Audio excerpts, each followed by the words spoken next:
March 1 നോമ്പുകാലത്തിലെ 2-ാം ഞായറാഴ്ച. മത്തായി 17 1 മുതൽ 9 വരെ വാക്യങ്ങൾ. മരിയ ഒരു സാധാരണ സ്ത്രീയായിരുന്നു.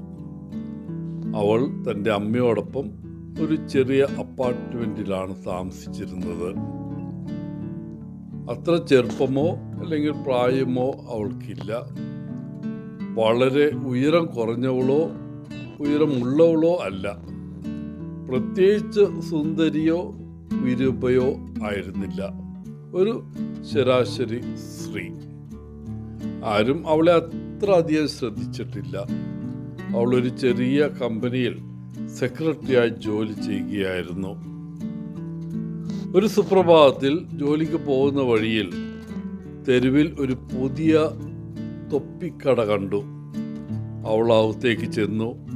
അവിടെ ഒരു അമ്മയും കൊച്ചു പെൺകുട്ടിയും പലതരത്തിലുള്ള തൊപ്പികൾ നോക്കുന്നുണ്ടായിരുന്നു. അവളും ഒരു തൊപ്പിയെടുത്ത് തൻ്റെ തലയിൽ വെച്ചു.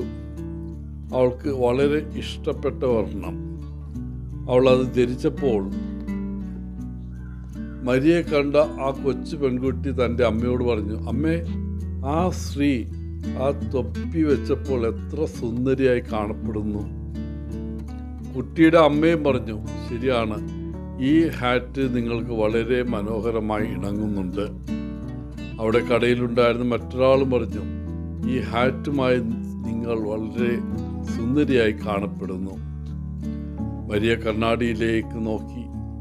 അവൾ കണ്ടത് അവൾക്ക് ഇഷ്ടപ്പെട്ടു. പുഞ്ചിരിച്ചുകൊണ്ട് അവൾ കൗണ്ടറിൽ പോയി ആ തൊപ്പിക്കുള്ള പൈസ കൊടുത്തു. പുറത്തേക്ക് നടക്കുമ്പോൾ ഒരു പുതിയ ലോകമാണ് മരിയക്ക് വെളിപ്പെട്ടത്. പൂക്കള്, നിറങ്ങള്, സുഗന്ധം, ശുദ്ധവായു, ഇതിനു മുമ്പ് ഒരിക്കലും ശ്രദ്ധിച്ചിട്ടില്ലാത്ത ചില കാര്യങ്ങൾ. ആ ആളുകളുടെ ശബ്ദവും കാറുകളുടെ ശബ്ദവും ഒന്നും അവളെ ശല്യപ്പെടുത്തിയില്ല. എല്ലാം സ്വരച്ചേർച്ചയുള്ള ഒരു ഈണമായിട്ടാണ് അനുഭവപ്പെട്ടു. ഒരു മേഘത്തിൽ ഒഴുകി നടക്കുന്ന പോലെ അവൾ നടന്നു. ഹൃദയത്തിലൊരു പാട്ടുമായി പുഞ്ചിരിച്ചു. അവൾ ഒരു കോഫി ഷോപ്പിന് അടുത്തുകൂടെ കടന്നു പോകുമ്പോൾ ചെറുപ്പക്കാരിൽ ഒരാൾ വിളിച്ചു പറഞ്ഞു, ഹേയ് പ്രിയേ, സുന്ദരി, ഞാൻ നിങ്ങൾക്കൊരു കപ്പ് കാപ്പി വാങ്ങി തരട്ടെയോ? അവൾ ഓഫീസ് കെട്ടിടത്തിലെത്തിയപ്പോൾ സെക്യൂരിറ്റി വാതിൽ തുറന്ന് അവൾക്ക് സുപ്രഭാതം ആശംസിച്ചു. മുമ്പൊരിക്കലും ചെയ്തിട്ടില്ലാത്തൊരു കാര്യം. ലിഫ്റ്റിലുള്ളവർ അവൾക്ക് ഏത് ഫ്ലോറിലാണ് ഇറങ്ങേണ്ടതെന്ന് ചോദിച്ചു അവൾക്കായി ബട്ടൺ അമർത്തി. ഓഫീസിലെ ആളുകൾ അവളെ ആദ്യമായി കാണുന്നത് പോലെ ഇവളെ എത്ര സുന്ദരിയാണെന്നും പറഞ്ഞ് അവളെ പ്രശംസിച്ചു. ജോലി സ്ഥലത്ത് ഉണ്ടായിരുന്ന മാനേജർ അവളെ ഉച്ചഭക്ഷണത്തിന് ക്ഷണിച്ചു. ജോലി കഴിഞ്ഞ് വീട്ടിലേക്ക് പോകാൻ അവൾ ഒരു ടാക്സി കാർ എടുക്കാമെന്ന് കരുതി. അവൾ കൈയുയർത്തി ഉടനെ 2 ടാക്സികൾ നിർത്തി. മരിയ അത്ഭുതകരമായ ആ ദിവസത്തിന് നന്ദി പറഞ്ഞു. അവളുടെ ജീവിതം എങ്ങനെ മാറിയിരിക്കുന്നു, എല്ലാം ഈ പുതിയ തൊപ്പി കിട്ടിയപ്പോഴാണ്. വീട്ടിലെത്തിയപ്പോൾ അവളുടെ അമ്മ വാതിൽ തുറന്നു. മരിയെ കണ്ടപ്പോൾ അമ്മ അത്ഭുതപ്പെട്ടു പറഞ്ഞു, മരിയ, നീ എത്ര സുന്ദരിയാണിന്ന്. നിന്റെ കണ്ണുകൾ പണ്ടത്തെ കൊച്ചു പെൺകുട്ടിയുടേതുപോലെ അഴകുള്ളതായി തിളങ്ങുന്നു. മരിയ പറഞ്ഞു, അതെ അമ്മേ, ഇതെല്ലാം എൻ്റെ ഈ പുതിയ തൊപ്പി സമ്മാനിച്ചതാണ്. എന്തു തൊപ്പി? അവളുടെ അമ്മ ചോദിച്ചു. അപ്പോഴാണ് മരിയ തലയിൽ തൊട്ടു നോക്കിയത്.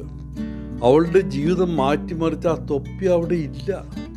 അയ്യോ, ഞാൻ അത് എവിടെയാണ് വെച്ചത്? കാറിൽ വെച്ച് മറന്നുപോയോ?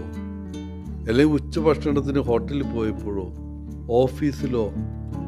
അല്ല, എൻ്റെ ദൈവമേ, അവൾ എപ്പോഴുടെ ചിന്ത കടയിലേക്ക് പോയി. തൊപ്പിയുടെ പണം നൽകാൻ കൗണ്ടറിലെത്തിയ അവൾ തൻ്റെ പേഴ്സ് എടുക്കാൻ വേണ്ടി തൊപ്പി ആ കൗണ്ടർ മേശപ്പുറത്ത് വെച്ചു. ക്യാഷ് കൊടുത്തിട്ട് അവൾ തൊപ്പി എടുക്കാൻ മറന്നുപോയി. തൊപ്പി ഇല്ലാതെയാണ് കടയിൽ നിന്ന് പുറത്തേക്ക് വന്നത്. പക്ഷേ അവളുടെ മനോഭാവം വളരെ മാറിയിരുന്നു. മരിയയ്ക്കുണ്ടായ ഈ അത്ഭുതം മന്ത്രമൊന്നും അല്ലായിരുന്നു, അത് തൊപ്പിയുടെ മന്ത്രമല്ല, അവളുടെ ചിന്തയിൽ വന്ന മാറ്റമായിരുന്നു. പ്രിയപ്പെട്ടവരെ, മരിയ അനുഭവിച്ച ഈ കാര്യം ഒരുപക്ഷെ നമുക്കും ചിലപ്പോൾ ചില അവസരങ്ങളിൽ അനുഭവപ്പെട്ടേക്കാം. അതാണ് ഇന്ന് അപ്പോസ്തലന്മാരായ പത്രോസിനും യോഹന്നാനും ജെയിംസിനും ആ മലമുകളിൽ ഉണ്ടായത്.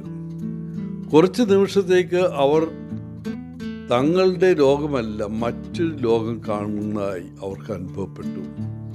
ദൈവത്തിൻ്റെ സാന്നിധ്യത്തിൻ്റെ ശ്രദ്ധേയമായ ഒരു രൂപാന്തരീകരണ നിമിഷങ്ങൾ. അവർ യേശുവിനെ അവൻ്റെ എല്ലാ മഹത്വത്തിലും ദർശിച്ചു. പ്രിയപ്പെട്ടവരെ, ഈ നോമ്പുകാലത്ത് സമാനമായ ഒരനുഭവം നമുക്കും ഉണ്ടാകട്ടെ എന്ന് പ്രാർത്ഥിക്കാം. എല്ലാവർക്കും നല്ലൊരു ദിനം ആശംസിച്ചുകൊണ്ട് ഒത്തിരി സ്നേഹത്തോടെ പോളച്ചൻ CSSR ഫ്രം കേരള.